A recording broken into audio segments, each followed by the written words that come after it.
because obviously the car was warming up, it just kept dropping and dropping and dropping. It was like as if I was in an electric car, and I was like, wow, where's the range going? It took about 39 minutes for the engine to warm up sufficiently for the range to creep back up to 630 kilometers. I actually dropped all the way down to 530, and I thought, oh wow, I don't know if I'm going to have enough to get down to the 200 kilometers to Wexford. So I then saw it start to creep back up again. I have it in Eco as well for just cruising along on the motorway. I'm also using cruise control and this fantastic, like brilliant autopilot feature. It's absolutely so good. It takes the stress and the strain out of motorway driving. So what it does is the cameras on the front and the back of the car are following the lines on the road.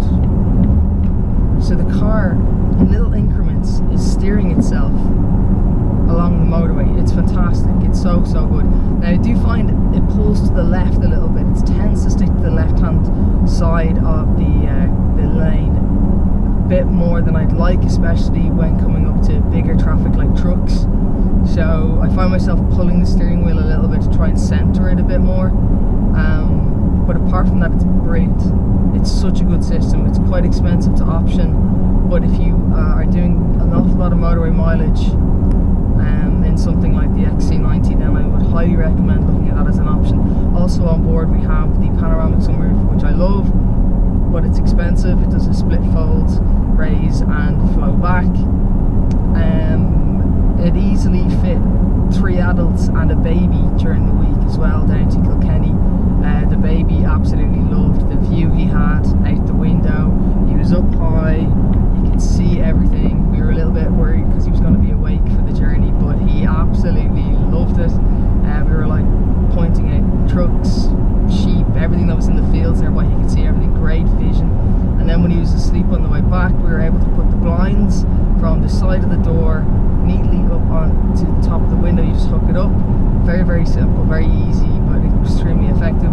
Also, panoramic sunroof also has a blind as well, so you can close that over, which is another feature that makes your travelling just a lot easier, a lot simpler. It's frustrating when other drivers don't use cruise control and they go back and forth, and it feels like you're in a game of, it's not chicken, but some sort of game sometimes, and it's like, no, I've just got cruise control on and you're not paying attention. And it bothers them then when you pass them and you're like, I'm not passing it, you're just not using cruise control. So I'm going to see if I can move on a little bit ahead of this driver, because we've been playing tag for a while now. Just move on a little bit. Yeah, so when you have cruise control on, you're changing lanes, indicate, and the steering wheel moves across a little bit further as well. Now, there's a little bit of wind noise in the cabin, not too bad, but the stereo is so good. So it's a fantastic Harman Kardon stereo, and you've got a few options within the stereo itself to change the sound design coming across. So I've got it set to this setting where it feels like you're in an opera setting in a big huge theatre, so it's a really nice sounding thing. When the ads come on, it sounds very odd, but it sounds great the rest of the time. You've got integrated Apple CarPlay, works seamlessly, made phone calls very easily, very good clarity in the phone calls, excellent clarity, good clarity as well with the with music as well, which is what I use it most for, podcasts. The sat-nav is good. The screen in front of me here works in a sense that you slide across to all the different menus. So with that in mind, it is a bit of a distraction, but with this excellent autopilot self-steering system, it does help. But you do have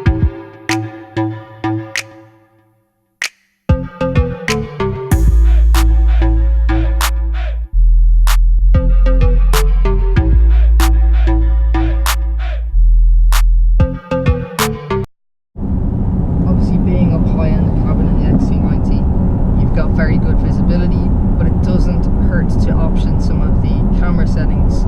So you've got a panoramic camera setting, which is brilliant for parking.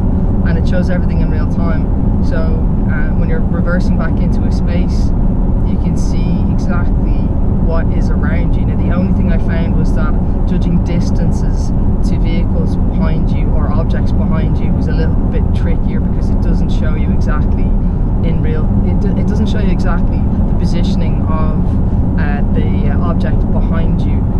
But the camera itself is fantastic for getting into and reversing into spots, and for visibility all around you. So if animals or children were to walk in or nearby underneath the level of visibility of the driver, you would see them on the camera without a doubt.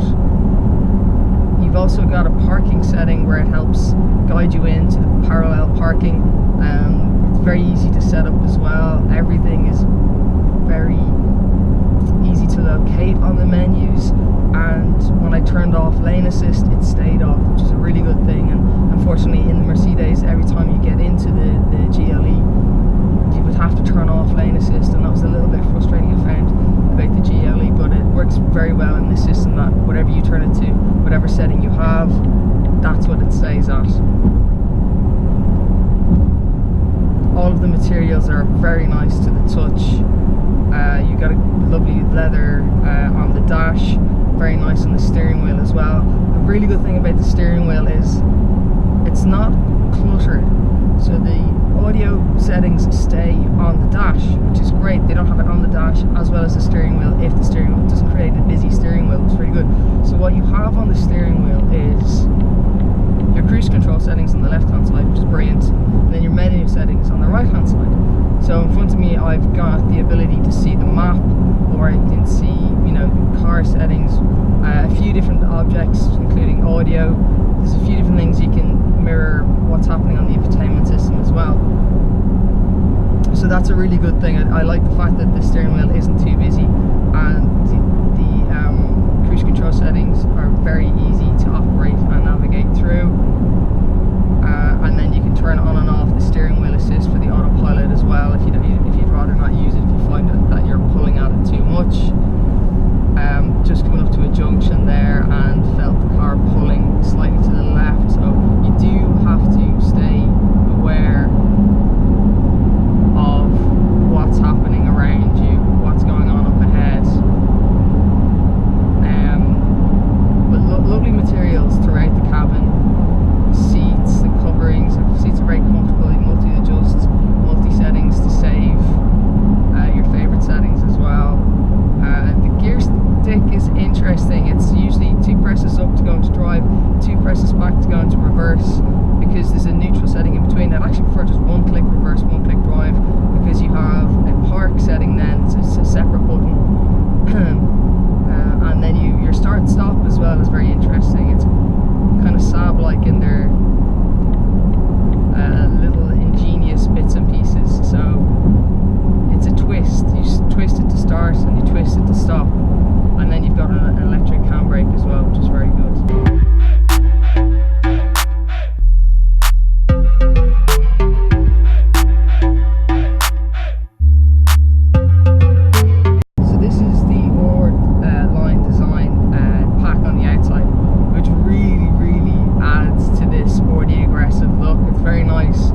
But it adds about 4 or 5 grand to the starting price of €77,000 for the XC90. This is 83,000 euro for the Your design, and then with the optional extras on top of that again, such as the panoramic sunroof and some of the settings, the camera settings as well, they really add a lot to the cost of this car. So in total, if you add up all the options, we're talking nearly €100,000. And you know, you can easily do that on the BMW and on the Audi as well. You can top up the options so much. So I guess at a stage where you really should be clever about speccing what you need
incredibly dynamic drive.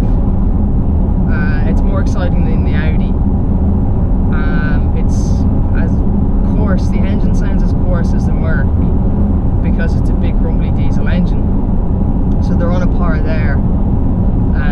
But the BMW is going to be more dynamic in its driving ability. So you've got 3 settings in this. You've got Eco, Comfort, and they don't even try to call it Sport. They're just calling it Dynamic, which just tightens up all the dampers and the steering. And it's good and it's nice. It's perfect for, you know, roundabouts in succession, that kind of thing. And it's it's a great machine. It's big and it's heavy, as you would expect for something of this size, but it easily carries families and their luggage and their gear and whatever it is you need to carry. It can do what it's supposed to do. It's just that price point. It's competitive, but it just seems to be so expensive.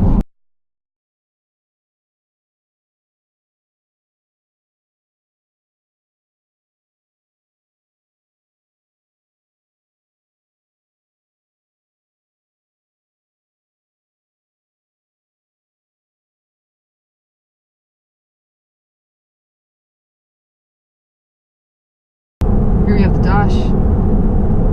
It's a virtual representation of your revs, your speed, your whatever drive gear select you're in. Here you can see that I've got this is indicating that the steering assist autopilot is on. Very easy to turn it on and off, switching through. Now it's just adaptive cruise control, which just sticks to the speed of the car in front if you come up behind something moving slower. Switch back with the steering assist, and now that's now following the lines of the road on the motorway ahead. At junctions you have to be careful because when the white line moves off to the left, the car might start to veer a little bit, so you have to keep kind of pulling it back in line to the lane that you wish to stay on, but that's no biggie. As I say, it naturally kind of pulls to the left anyway. It's following this yellow line, so when there's traffic on another lane again, it tends to pull a little bit too closely to the trucks, so I kind of move it out slightly to the right. It's a very good dash. It's not busy, it's easy to read quickly, and as I say, the steering wheel controls here are very, very good. They've kept the stereo to the main dash, which is great, and it's very easy to reach. It's not like miles away, it's just here. Quick volume, play, pause, fast forward, all that, perfect. You also have heated seats and a heated steering wheel too, and kudos for these absolutely gorgeous flappy pedals. They're just so nice to the touch. It's a lovely material that they've used. They're the perfect size as well. They're not too small, not too big. It's great that they've been well integrated, and they changed down gears from 8, 7, 6, and that's not too coarse at all, back into 8th gear for cruising on the motorway at a nice 120 kilometers per hour. You also have your speaker assistance, so you can make hands-free phone calls, and then access to the menus, your trip nav. So it's saying here that the economy is 8.3 litres per 100 kilometers. My average has been 65 kilometers.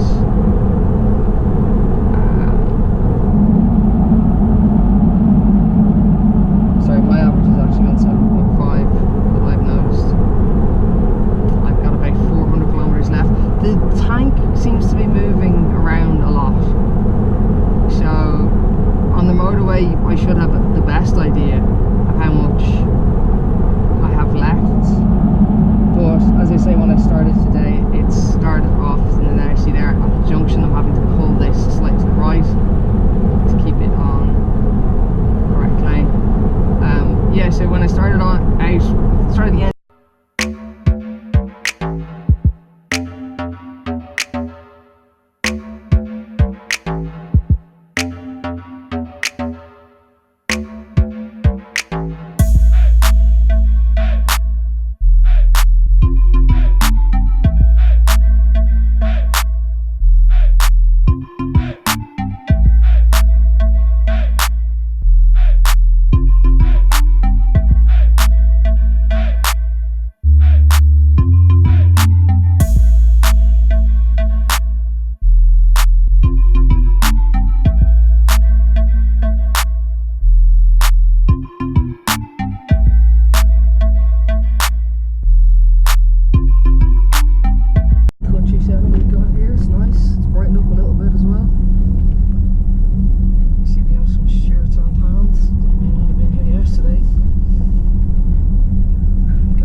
shock from everything that they used yesterday in the traffic, which is a shame. There's some lads, right boys. Absolutely stellar job on the way down. It's taken all the gear, all the equipment, parked it up. We've got crew parking because of all of the stuff I gotta carry. A couple of back lanes, so it's a little bit dirty. I'll get it washed, promise Volvo. But it handled all the B roads, the A roads obviously easily. So when I was getting all the gear out of the back, I leaned up against the back barrier and my jeans are a little bit worse for wear, but apart from that, it's a brilliant job.